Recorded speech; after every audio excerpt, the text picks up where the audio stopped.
भारत के पश्चिमी राज्य राजस्थान में बधारा के पास एक छोटा सा गांव है, अजीतपुरा।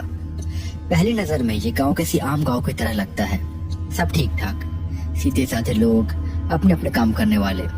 पर जब इस गांव को करीब से देखा जाए तो इस गांव में एक अजीब सा राज छुपा हुआ है। कुछ है ऐसा जो इस गांव पे एक श्राप बन के मंडरा रहा है। पिछले कई सालों से एक अजीब सी और बेहद भयानक घटना हो रही है इस गांव में। हर अमावस्या को गांव में एक शैतानी साया निकलता है जो लोगों को उनके नाम से बुलाता है।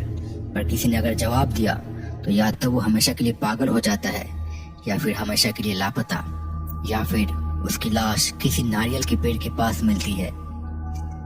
शाम होने को है और गांव के बीचों बीच कुछ लोग बैठ के कुछ खास और गंभीर बातचीत कर रहे हैं।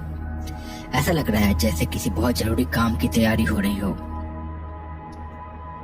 चलो भाई, अब रात होने वाली है। पता है ना, आज अमावस्या है। हाँ पता है।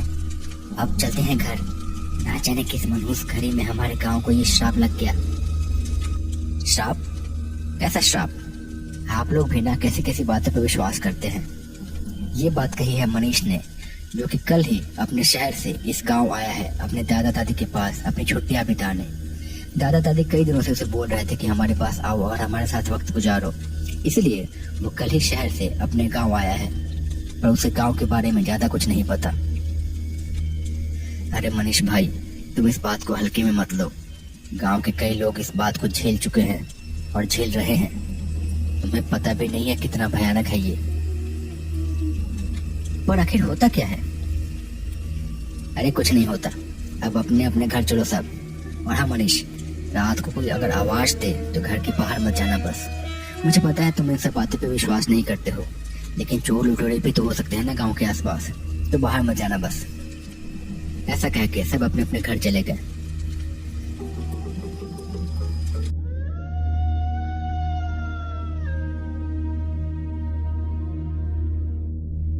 रात ढल आई। हर ओर सन्नाटा छा गया है। आसपास का इलाका शांत और ठंडा हो गया है। कुछ कीड़े मकोड़ों की आवाजें आ रही हैं। सबको पता है कि रात को बाहर जाना सही नहीं है। धीरे धीरे रात गहरी हो गई। रेगिस्तान का गांव शांत हो गया। कुछ घरों में अभी भी लालटेन धीमी रोशनी में जल रही है। दिन में जहां इतनी गर्मी थी, वही इलाका अब रात को धीरे धीरे बहुत ज्यादा ठंडा होते जा रहा है। मनीष अपने कमरे में सो रहा था, पर उसे सिगरेट पीने की तलब हो रही थी। पर वो घर में नहीं पी सकता था क्योंकि घर में उसके दादा दादी भी थे। उसने बाहर ही जाके पीने का सोचा। रात को वो बाहर आया। बाहर आने के बाद उसे एक अजीब सी रोने की आवाज सुनाई दी। उसने देखा कि थोड़ी दूर पे एक करीब 8-10 साल का बच्चा बैठा हुआ है और बड़ी जोर जोर से रो रहा है। वो थोड़ी दूर आगे बढ़ा और मनीष ने उससे पूछा, कौन हो तुम और यहाँ क्या कर रहे हो? वो बच्चा फिर भी रोते रहा, पर अब धीरे धीरे कुर्राने भी लगा। मुक्ति मुक्ति मुक्ति मुक्ति चाहिए। मनीष और आगे जाने लगा। उसकी धड़कन तेज हो गई थी। मन में उसे गांव वालों की बात याद आ रही थी, पर उसके मन में उत्सुकता थी। वो जानना चाह रहा था कि आखिर कौन है और वहां पे क्यों है, क्यों रो रहा है। जैसे ही वो पास पहुंचा, वो बच्चा अचानक से मुड़ा। उसे देख के मनीष के होश उड़ गए। वो कोई बच्चा नहीं था, बच्चे के जैसा दिखने वाला एक बौना था। शायद यही वो शैतान था जिसके बारे में लोग बात कर रहे थे। उसके हाथ पैर बहुत ज्यादा बड़े थे और बाल भी बड़े थे। सिर और मुंह बड़ा सा था, बहुत भयंकर था। मनीष ने उसे देखा और उसकी चीख निकल गई और वो वहीं पे बेहोश हो गया। जब उसकी आंखें खुली तो उसके दादा दादी उसे घेर के खड़े थे। उन्होंने उससे पूछा कि क्या हुआ, पर मनीष ने बताया कि शायद कमजोरी की वजह से उसे चक्कर आ गया। उसके दादा दादी ने भी बात को नजरअंदाज कर दिया। पर अगले दिन से उसकी तबीयत बहुत ज्यादा खराब रहने लगी। उसे लगने लगा कि हमेशा उसके सर में दर्द रहता है, बदन अकड़ा हुआ लगता है। धीरे धीरे मनीष बहुत ज्यादा कमजोर होने लगा। उसने खाना पीना भी बंद कर दिया। धीरे धीरे उसे देख के ऐसा लगने लगा जैसे वो झुकता जा रहा है।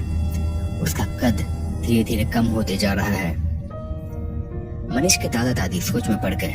उन्हें समझ में आ गया था कि कुछ तो गड़बड़ है उसके साथ। उन्होंने पास के गांव से डॉक्टर को बुलाया। डॉक्टर ने देखा और कहा, समझ में नहीं आ रहा कि क्या हुआ है इसे। सब चीजें नॉर्मल है, सारे रिपोर्ट भी सही आए हैं, पर फिर भी इसकी हालत इतनी ज्यादा खराब क्यों हो रही है। खैर, इसका ख्याल रखिए। कुछ दवाई लिख देता हूँ, समय पे देते रहिएगा। मैंने इसके लिए कुछ और भी टेस्ट लिखे हैं, वो करा लीजिए। मुझे उम्मीद है कि शायद इन दवाओं से ही ठीक हो जाएगा, वरना आगे के टेस्ट देखने पड़ेंगे। ऐसा कह के डॉक्टर वहां से चला गया। मनीष के दादा दादी उसे देखते रह गए। अगले दिन उसके दादा ऐसे ही सुबह सुबह गांव के सरपंच के साथ बैठे हुए थे। गांव में अक्सर लोग एक दूसरे के पास बैठ के बातें किया करते थे। सरपंच जी, मेरे पोते की तबीयत बहुत ज्यादा खराब हो गई है। समझ में नहीं आ रहा है कि क्या करूं। डॉक्टर को दिखाया, वैद्य को दिखाया, पर उन्हें भी समझ में नहीं आ रहा है। किसी और को दिखाना पड़ेगा फिर। उसकी तबीयत में कोई सुधार है कि नहीं? कहाँ कोई सुधार है? दिन पे दिन उसका शरीर जैसे गला जा रहा है। पता नहीं क्या हो गया है उसे। अच्छा, आपके बेटे की भी तबीयत खराब थी ना कुछ साल पहले? मुझे याद है कि उसकी तबीयत भी बहुत ज्यादा खराब हो गई थी। आपने किस डॉक्टर को दिखाया था? मुझे भी बता दीजिए, मैं भी उसे दिखा लूंगा। सरपंच ने थोड़ी देर सोचा और कहा, देखो, कभी कभी ऐसी चीजें डॉक्टर वैद्य के समझ के परे होती हैं। मेरे बेटे के साथ भी हुआ था ऐसा कुछ, पर तब मैंने कोई और रास्ता अपनाया था, और उसके बाद मैं एकदम चुप हूँ इस बारे में और कभी बात नहीं करता। पर अब तुम्हारे पोते की जान की बात है तो तुम्हें बताता हूँ। गांव के दक्षिणी कोने पे एक तांत्रिक है। आज रात को उसके पास चलेंगे, हो सकता है वो कुछ मदद कर दे। मेरे बेटे की भी जान उन्होंने बचाई थी।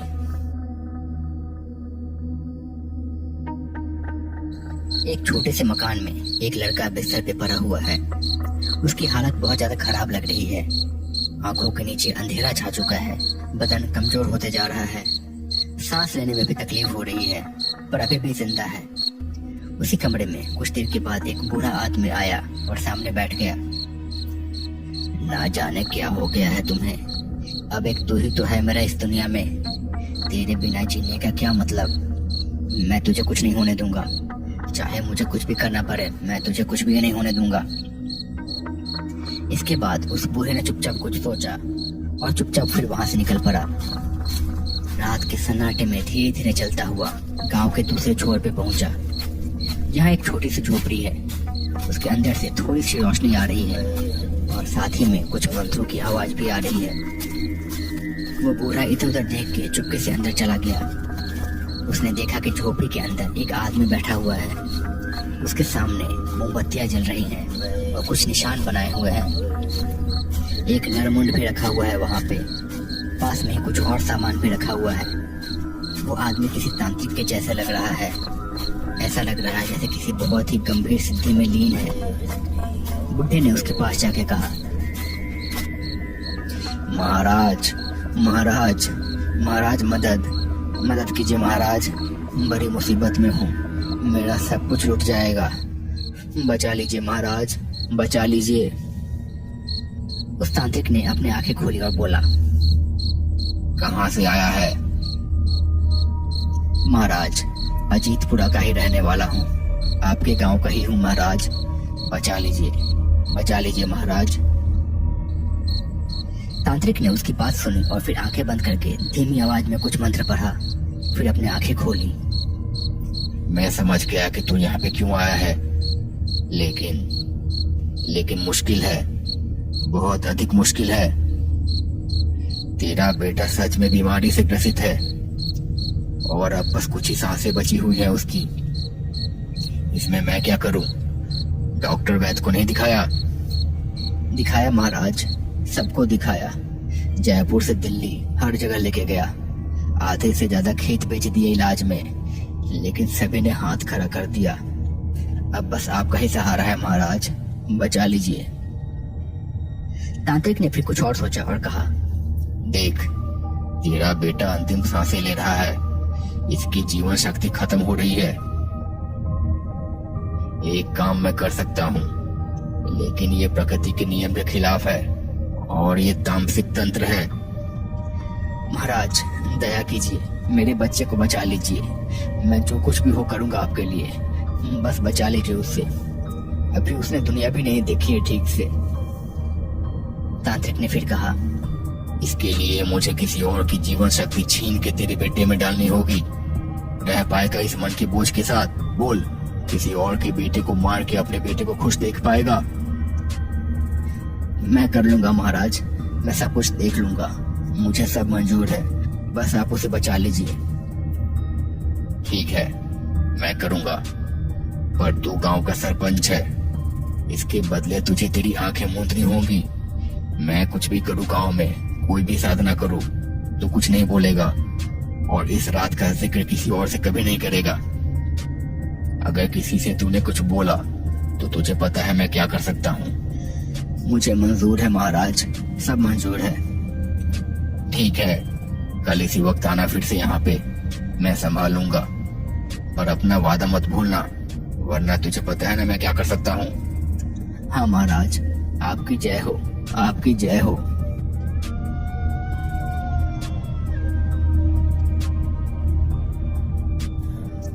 रात खामोश हो चुकी है।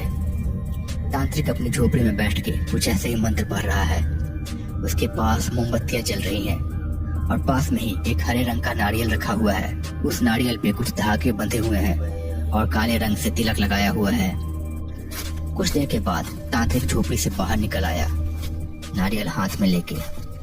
एक ऐसे घर की तलाश में जिसमें कोई अकेला आदमी रहता हो और जो स्वस्थ हो। कुछ दूर टहलने के बाद वो एक घर के पास पहुंचा। ये घर टिंकू बोने का था। गांव के लोगों ने इसे पूरी तरह से अपनाया नहीं था और उसके माता पिता नहीं थे। अपने छोटे से घर में वो अकेला रहता था। तांत्रिक घर के पास पहुंचा और एक अलग आवाज में उसने बुलाया, टिंकू, टिंकू सुनो, आओ तो बाहर। कुछ देर में टिंकू बाहर आया। जैसे ही वो बाहर आया, उस तांत्रिक ने उस पर कुछ राख फेंकी और टिंकू गिर पड़ा। फिर तांत्रिक ने मौका देख के उसका गला रेत दिया और फिर नारियल को उसके पास लेके गया। फिर वो चुपचाप अपनी झोपड़ी में लौट आया। उसके कुछ ही देर में गांव का सरपंच वहां पहुंचा। ये लो नारियल, इसे अपने बेटे के पास लेके जाओ, इसका पानी अपने बेटे को पिला देना, वो ठीक हो जाएगा, और अपना वादा मत भूलना। सरपंच ने नारियल ले लिया और ले जाके अपने बेटे को पिलाया। अगले दिन से उसके बेटे की तबीयत ठीक हो गई, पर टिंकू बोने की लाश जाने कितने दिनों तक वहीं पड़ी रही। गांव के दक्षिणी कोने पे एक तांत्रिक है, आज रात को उनके पास चलेंगे, हो सकता है वो कुछ मदद कर दे।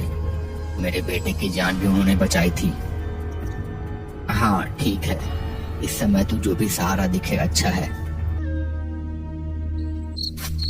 रात फिर से घिर आई। सन्नाटे में धीरे धीरे वो लोग किसी तरह से तांत्रिक की झोपड़ी के पास पहुंचे। अपने साथ जैसे तैसे वो लोग मनीष को भी लेके गए थे। उनके साथ एक और आदमी भी था जो कि सरपंच का वफादार था। सरपंच झोपड़ी में गया।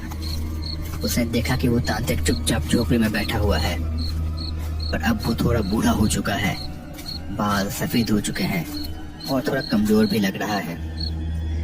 महाराज, महाराज नमस्ते, कैसे हैं आप महाराज? तांत्रिक ने उन्हें देखा और कहा, कौन हो तुम और इस वक्त यहाँ क्या कर रहे हो? महाराज, आपको याद होगा कुछ साल पहले मैं आपके पास आया था। मेरे बेटे की तबीयत बहुत ज्यादा खराब थी, आपने उस वक्त मेरी मदद की थी। हाँ, याद आया मुझे, पर मुझे ये भी याद है कि तुम्हारे बेटे को बचाने के लिए मुझे क्या करना पड़ा था, पर अब मैंने ये सब छोड़ दिया है। उस दिन के बाद से इतने साल मैं जैसे तैसे बचते आ रहा हूँ, खुद में उससे छुपता फिरता हूँ। वो आत्मा मेरी तलाश में है। चले जाओ यहाँ से, चले जाओ। पर महाराज, मेरे पोते को देख तो लीजिए एक बार, मैं उसे लेके आया हूँ साथ में। तभी उस कमरे में एक आदमी मनीष को लेकर दाखिल हुआ। तांत्रिक ने उसे देखा और सहम गया। दूर करो उसे, दूर करो इसे, हटाओ इसे, ले जाओ इसे यहाँ से। ये मुझे नहीं छोड़ेगा, ये मुझे नहीं छोड़ेगा। भगाओ इसे यहाँ से, भगाओ। सरपंच और मनीष के दादा को समझ में नहीं आया कि क्या हो रहा है, पर धीरे धीरे सब साफ हो गया। धीरे धीरे मनीष के कंधे पे उन्हें कुछ नजर आने लगा, एक बेहद भयानक सा बौना शैतान। उन सबको समझ में आ गया था कि उसी की वजह से मनीष की तबीयत शायद खराब थी। वो तांत्रिक को देख के घुर्राने लगा और कुछ बड़बड़ाने लगा। बदला, बदला। फिर अचानक से वो तांत्रिक को झपटा और पल भर में ही उस तांत्रिक को मार डाला और उसके बाद वो हवा में ही कहीं घुल गया। शायद उसका बदला पूरा हो गया था और शायद इसी के साथ उसे मुक्ति मिल गई थी। मनीष को भी अचानक से बेहतर महसूस होने लगा और उसके बाद गांव में कोई भी घटना नहीं घटी। शायद इसी के साथ बरसों पहले जो तांत्रिक ने बौने के साथ गलत किया था उसकी भरपाई हो गई थी। तो दोस्तों, कैसा लगा आपको ये वीडियो? अगर ये वीडियो पसंद आया है तो प्लीज चैनल को सब्सक्राइब करके बेल नोटिफिकेशन दबा के ऑल पर कर लें और वीडियो को लाइक करना ना भूलें और कमेंट में बताएं कि कैसी लगी आपको ये कहानी।